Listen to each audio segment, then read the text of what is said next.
Hello and welcome to My Dietitian Journey. I'm Felicia, owner and registered dietitian at Paraz Nutrition and My Dietitian Journey. Today I want to talk about how I typically integrate food journaling in sessions with patients. I hope this will help you with some ideas for how to have your patients track and also how to review those journals in an appointment. Self-monitoring can be a great way for your patients to increase awareness surrounding their behaviors, especially food behaviors, to either reinforce or potentially modify them. Usually I don't have my patients track before the first session.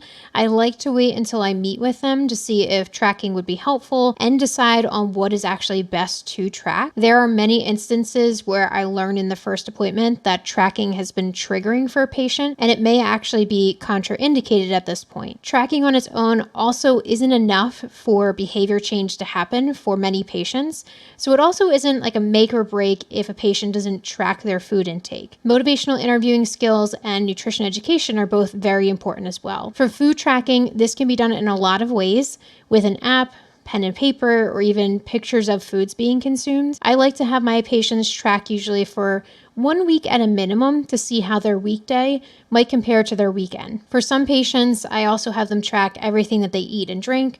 Other patients, they might just be tracking snacks, beverages, or a certain meal period along with their blood sugar readings. I've had patients tell me that they snack a lot throughout the day, which then impacts how much they're consuming at their meals.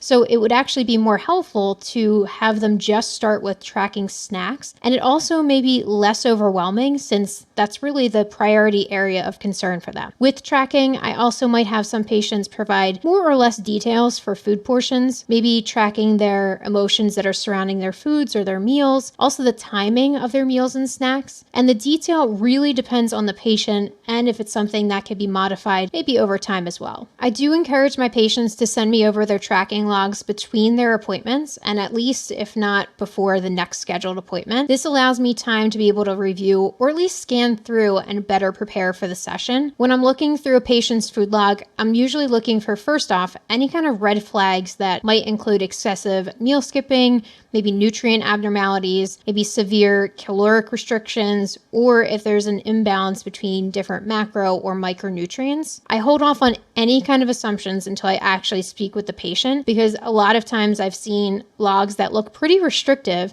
and then I talk to the patient and I discover that their tracking logs were actually pretty incomplete. I've also had some instances where a patient may be eating more snacks or more meals, but they weren't logging them because they were forgetting, or maybe they just felt really uncomfortable with the process of tracking as well. I've had patients where they're using a phone app for tracking and they start to use pre-made items in a list of chosen foods versus entering in all the different ingredients in a homemade product. So some patients might be guessing or maybe over or underestimating different food portions. And all of this means that the nutrition facts end up being pretty skewed with under or over reporting. So if I'm scanning the logs ahead of time, I can determine maybe what nutrition education might be helpful for the session and any areas that I want to clarify with the patient during the appointment. In starting a follow-up session, the first thing I start with is a welcome and a generic open-ended question like, how are you doing? Just something to engage with the patient and build a little bit of rapport.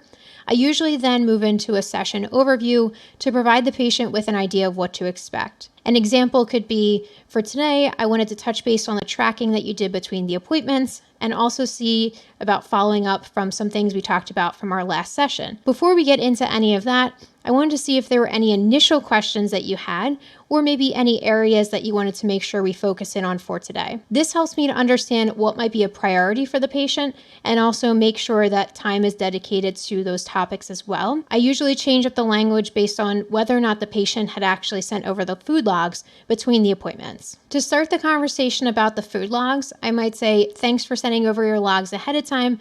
I took a look at what you tracked and I was curious if anything stood out to you after tracking for a week. Other questions I could lead with include, was there anything that stood out to you after tracking for a week? Or was there anything that surprised you after tracking for a week? I usually hold off on providing any kind of feedback to the patient until I first hear from them. This not only reduces resistance, but also puts them in charge of the conversation a bit more. A lot of times in doing this, a patient will end up sharing barriers that they had, goals, or highlights that they noticed with their intake. This could be all of the different stuff that I was going to talk to them about as well, but it's much more impactful if it's coming from them versus me. In providing feedback on a patient's logs, I lean pretty heavily on open-ended questions and also reflections. I also start with the positives I noticed before noting any areas of concern. For example, I might say, in looking through your week, I noticed that you're getting in a good amount of fiber with the variety of fruits and vegetables you're consuming. After any feedback, I usually pause to give the patient some time and opportunity to actually respond to things that I've highlighted. In highlighting areas of concern, I keep it factual and try to avoid any kind of judgment. I've had patients who were athletes, and when I review their logs, I might see maybe some macronutrient distribution issues. So maybe they're heavier on the fat intake versus carbs and proteins. This is something that I might want to point out to the patient and then use that as a lead-in to maybe talking about sports nutrition and maybe pre and post-workout fueling. An example of how I might go about this is by saying, in looking at your macronutrient distribution, I saw that your intake was a bit higher in fats versus carbohydrates and proteins. I know from our first session, you wanted to go over more about sports nutrition and fueling for exercise. Would that be helpful for us to go over that now? Framing the conversation like this ties in feedback along with an opportunity for education. If a patient is using a phone application for their tracking, I might also spend some time in the appointment going over how to locate different information within that app. So for example, some applications you can look at specific macro and micronutrients, and you can also identify what would be like the top food sources for each of those macros.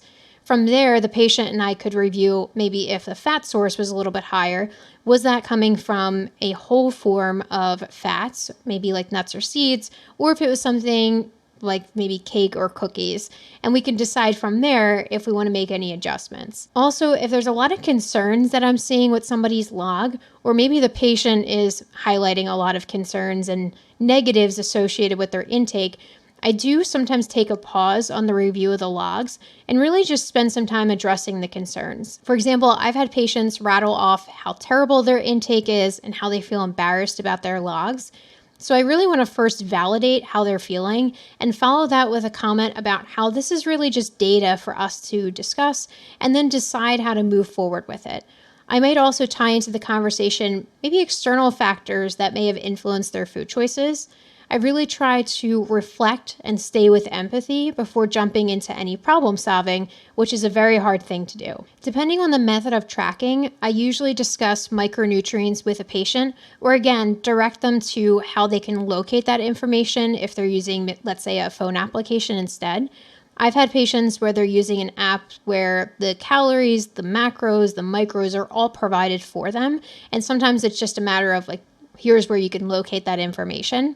I do like to review the nutritional breakdown for comprehension and really provide education as to how nutrition can be impacting a certain medical condition like diabetes, for example. Now, depending on the conversation, it might be appropriate to move on from reviewing the food logs to providing then education or even into goal setting. I usually provide the patient with a choice at some point. So I might say, we've reviewed some of your logs already, and I'm wondering if it might be helpful to go over anything else with these logs, or if maybe you wanted to talk about and then insert whatever the topic of discussion is there. If goal setting might seem appropriate, I might say, we reviewed some of your logs already, and we highlighted some areas that you might want to work on.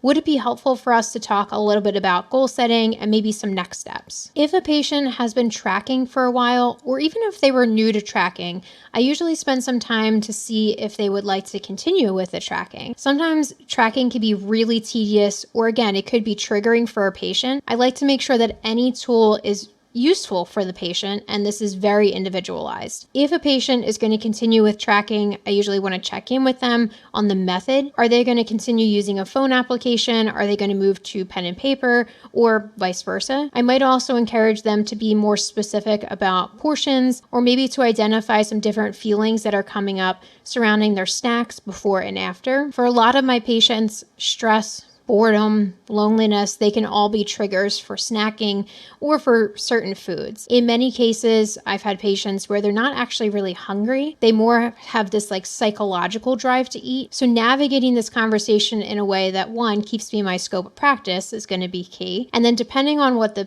food logs show moving forward, this could also be a great conversation and a lead-in to talking with the patient about maybe working with a therapist along with working with me. So an example of how I might navigate this conversation is, I'm curious about how you feel about tracking moving forward. Is this something that you feel like is helpful to continue with, or did you want to put a pause in the tracking for now? In some instances, I might add, we can decrease the frequency of tracking from daily to once per week, or even maybe every 2 weeks, just to serve as more of a check-in for yourself between sessions. I might also add that we could revisit tracking in the future as a way to compare where they are with their health and wellness versus where they were when they first started with me. I keep the decision very much in the patient's hands. However, oftentimes a patient will ask me what I suggest. My advice is going to be informed by the patient, what their goals are, and whether or not the data or active tracking is supporting their efforts or not. So I hope that this was helpful in hearing about my approach to food logs and working with patients. Thanks so much for listening, and feel free to reach out if you have any questions.